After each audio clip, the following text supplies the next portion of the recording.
Jen, you want to?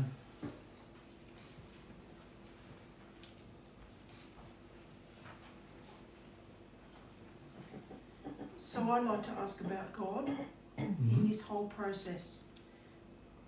It feels for me that God's having an individual relationship with me so that my level of insincerity, my level of whether I'm getting it or not, is he's looking out for Can God have a relationship with you without you being personally involved in that relationship? No.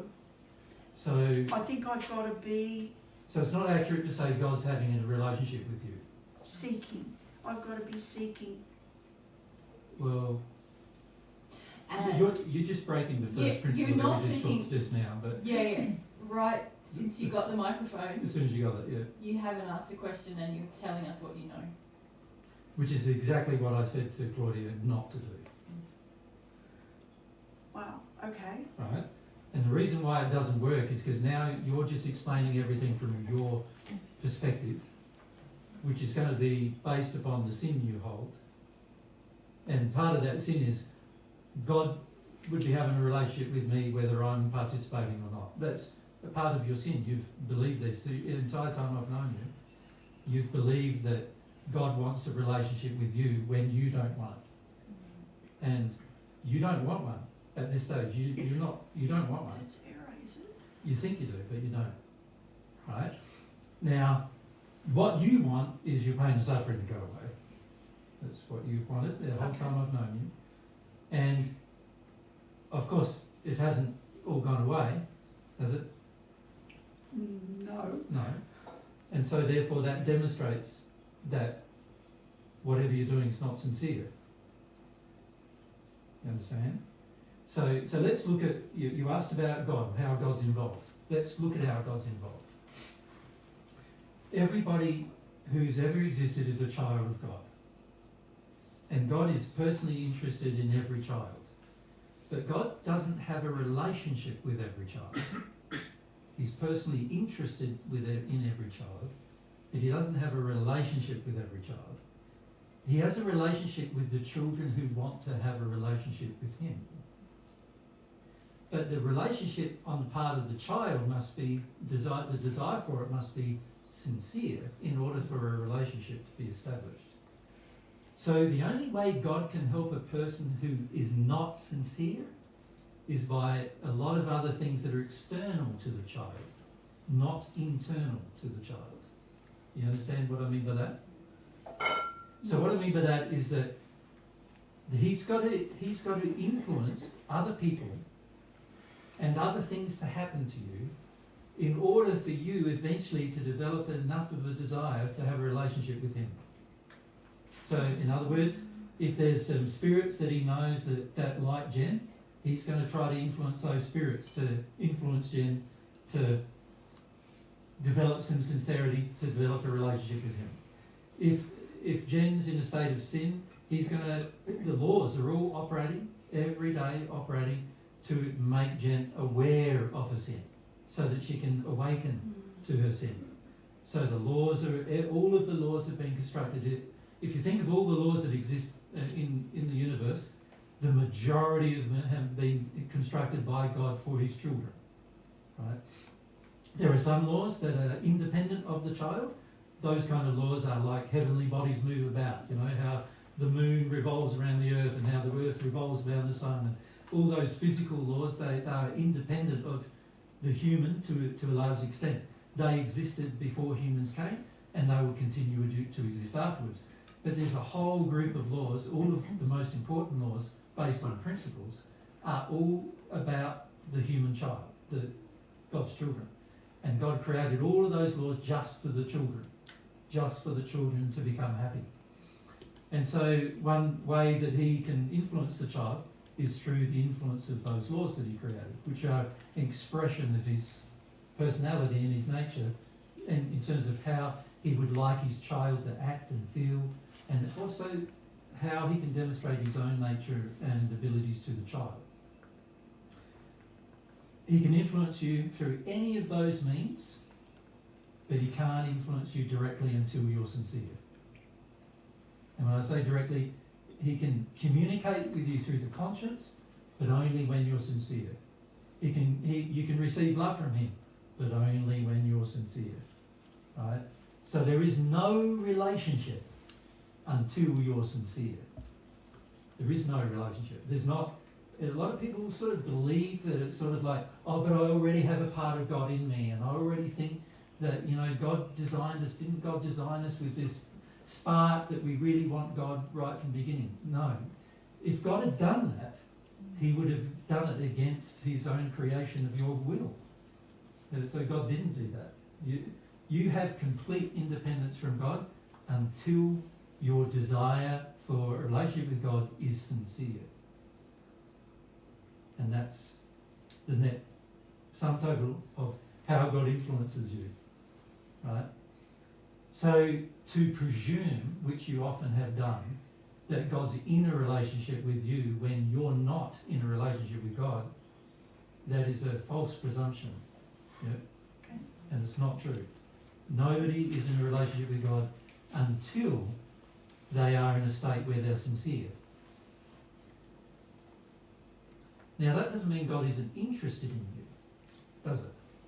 Because obviously God is interested in you. God wants things for you. He wants you to be happy. In fact, he's such a good parent that he wants you to be happy even if you don't have a relationship with him. He even wants you to be happy then. Right? Which is very different to many parents, isn't it? They only want you to be happy if you have some kind of binding thing with them, with the parent. But God doesn't feel that way about you. He's interested in you, but he's waiting. The relationship can only be established through your desire. He's already got one for you, but it can only happen through you having a sincere desire. At the moment, Jen's desire is not sincere. So to drop the crap and Yep. What do you mean by the crap though? well, telling yourself stuff Stories. that's not real, Yeah, very important. fake. Yeah. We see this happening Faking it till you're a making lot, it. Jen. I'm faking it till I'm making it.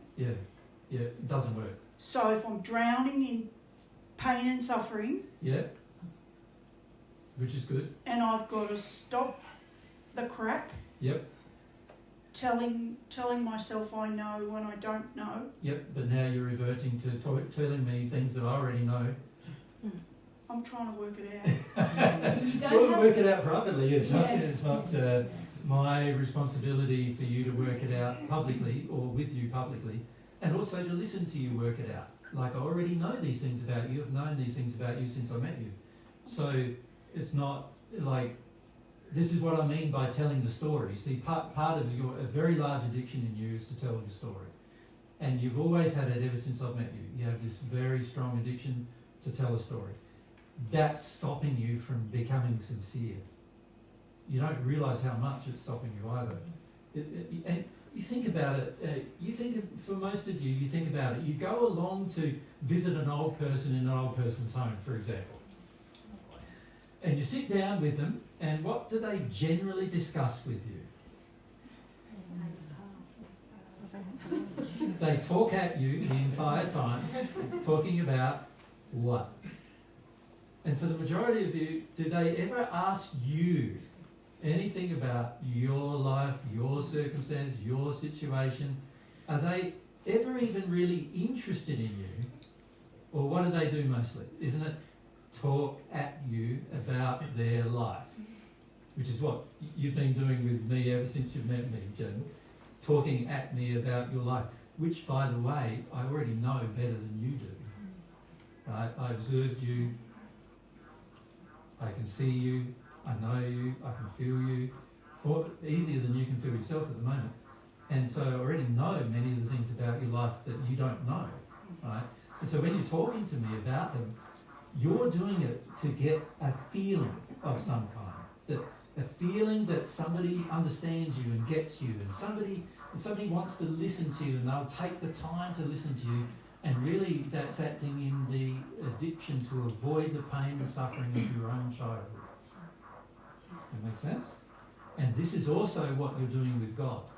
You're trying to establish with God a relationship by not dealing with your pain and suffering from your own childhood. You want God to make your life better without you having to go through the feelings. Right? Which is a very common thing that many people want. Right? But it's not going to get you sincerity. It's not going to get you there. Right? And so this is why, after many years of hearing divine truth, you're still not yet sincere. Right? Because you're right, you're going to have to drop the stories you tell yourself, and also the need for other people to hear you. You're going to have to drop that as well. But you're in it. As soon as you open your mouth with somebody, you're in it. And it's going to be a big thing for you to drop, because it means going through the experience yourself rather than sharing it all the time with others. You see, sharing it all the time with others you think is a good thing for you, but it's actually a selfish thing. You're expecting others to take time out of their lives, many of which are hard lives too, in order to listen to you. And then a part of the codependency is you listen to them because they listen to you. But that doesn't benefit both parties. What would benefit you, either party, sorry, but what would benefit you is that you actually feel the pain and suffering of your childhood and feel through that process, be humble enough to feel through it, so that you no longer have the addiction that you need to be heard and are more prepared to listen instead. Because it's only by listening that's the first part. Remember I said to Claudia, education of you is the first part of growth, and then the second part of growth is you developing a sincere desire to absorb it and apply it. Right? So when you're blocked to the first part, you're never going to get to the second part. And you've got to be really honest with yourself about that. Oh, I want people to listen to me and listen to how I feel about this and how I feel about that and what I believe about this and what I believe about that. But I'm not prepared to do the listening myself to get to the stage where and also get to the stage where I have a sincere desire to apply what I hear, right? Which is the only way things are going to change. Yeah. Thank you. No worries.